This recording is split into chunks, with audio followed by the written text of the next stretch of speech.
Hello guys, hello Aries, welcome dito sa aking channel Aries.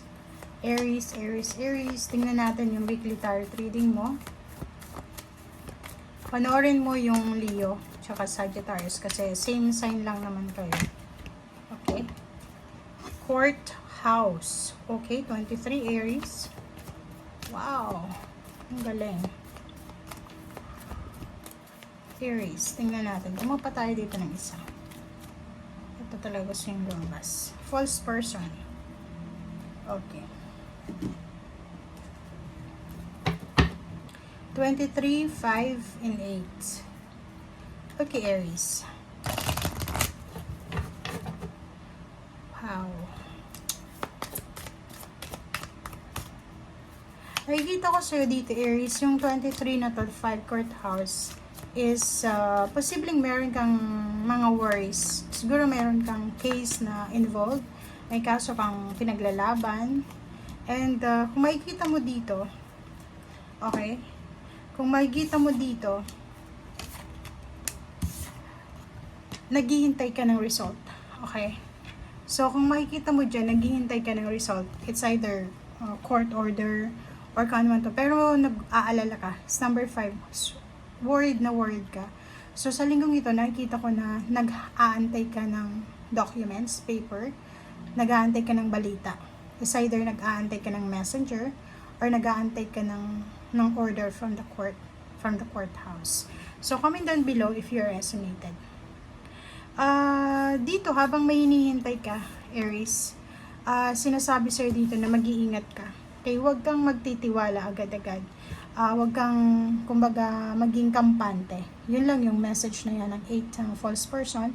Sinasabi ng baraha dito na sa linggong ito, ano man yung mangyari, make sure na huwag kang magtitiwala sa kung kani-kanino. Okay? Oceanic spells and then rituals. Ang oceanic spells and ritual nito, sinasabi ng baraha sa'yo dito na kailangan mong mag-pray. Okay? Mag-pray ka. Kailangan mong taimtim yung panalangin mo na yung parang ipag-pray mo na sana makuha mo na talaga yung positive result na matagal mo nang hinahanap or hinihintay. And a guide, mentor, trustworthy ally. So nakikita ko sir dito na ingat-ingat ka, talagang mag-iingat ka, Aries. Kasi yung sinasabi mong mentor mo, sinasabi mong guide, pwedeng hindi siya trustworthy kasi may false person dito. Kung walang false person dito, probably na trustworthy to. But dito sinasabi na, no, hindi ka dapat nagtitiwala. Okay? So, sa linggong ito, nakikita ko sir dito na kinakailangan maging tahimik ka lang. And mag-observe ka sa mga tao sa paligid mo, sa situation. Kasi, kita ko yung false person dito ang dami-daming mga tao sa paligid mo. Napapaligiran ka ng mga taong traidor. Parang ganun. So, ingat-ingat ka.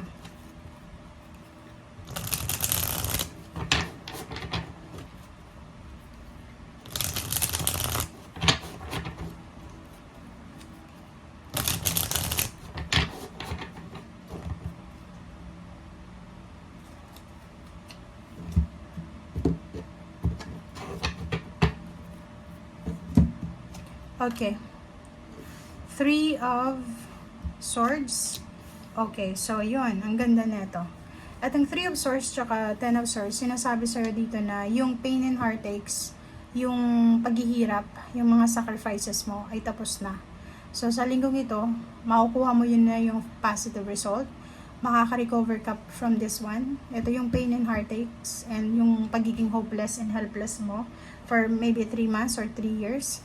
And nakikita ko yung recovery, restoration. So, makaka-move on ka, makaka-recover ka. Nakikita ko yung yung positive outcome, positive result dito. And at the same time, nakikita ko na at peace ka na ngayon. Ibig sabihin,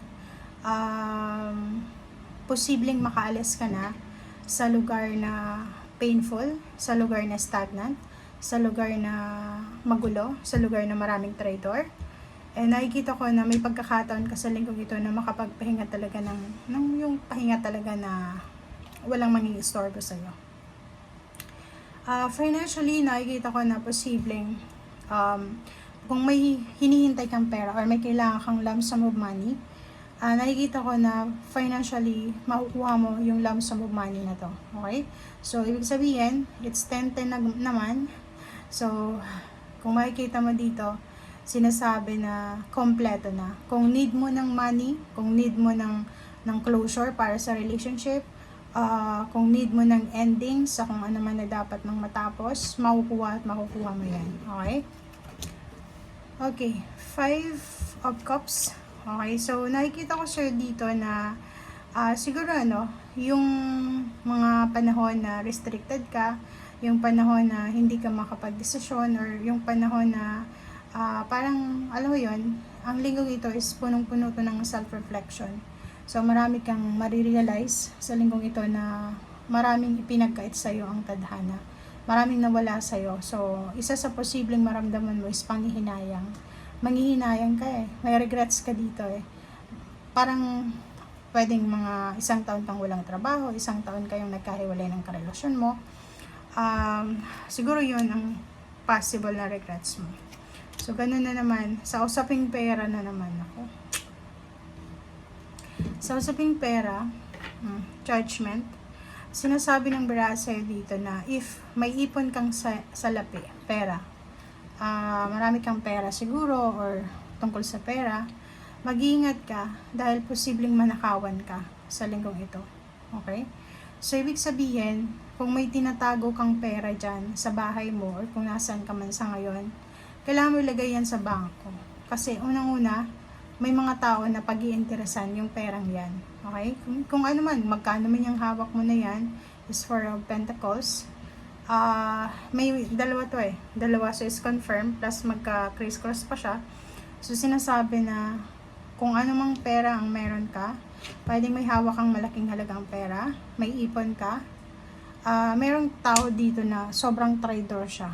Okay? Pwedeng nakawin niya yung pera mo, or pwedeng i-scam niya yung pera mo, or pwedeng linlangin ka niya habang natutulog ka. So, yun yung kailangan mong pag-ingatan sa linggong ito. Okay? And yun, sa likod na to, sinasabi na yung matagal mo nang hinihintay na decision making ay posibleng mangyari na. Yung matagal mo nang hinihintay na result is either physical health result, result ng interview, ng exam, or kung ano man, pwedeng contract, or kung ano pa man. So, nakikita natin dito na andito na. Okay? So, congratulations sa'yo kung nandito na talaga siya. Okay? Bye!